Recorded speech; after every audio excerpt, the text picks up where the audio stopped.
தோல்வி. நிறைய பேர் தோல்வியை கண்டு பயந்து போகிறீங்க.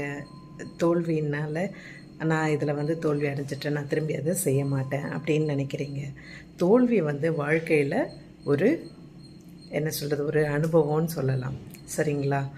இப்போ இருக்கிற பெரிய பெரிய பிஸ்னஸ்ஸு, கார்ப்பரேட் நிறுவனங்கள் எல்லாமே தோல்வியை கண்டு தான் இவ்வளோ பெரிய ஒரு வெற்றி நிலையில் இருக்காங்க. சரியா? அதனால் எனக்கு தோல்வி வந்துருச்சு, நான் இதை தொடர்ந்து செய்ய மாட்டேன். உதாரணத்துக்கு எடுத்துக்கிட்டிங்கன்னா, ஸ்கூலில் ஒரு குழந்தை பரீட்சை நல்லா எழுதுது, நல்ல மார்க் எடுக்கும் அப்படின்னு சொல்லிட்டு அவங்க பெற்றோர்களும் எதிர்பார்க்குறாங்க, அந்த குழந்தையும் எதிர்பார்க்குது. ஆனால் எதிர்பார்த்த மதிப்பெண் வரல அப்படின்னா அது தோல்வி.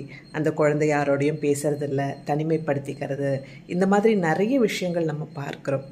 தோல்வி ஒரு அனுபவம் தாங்க. சரியா? அது எல்லாத்தையும் கடந்து போகும்பொழுது கண்டிப்பாக நம்ம வெற்றின்ற கனியை ருசிக்கலாம்.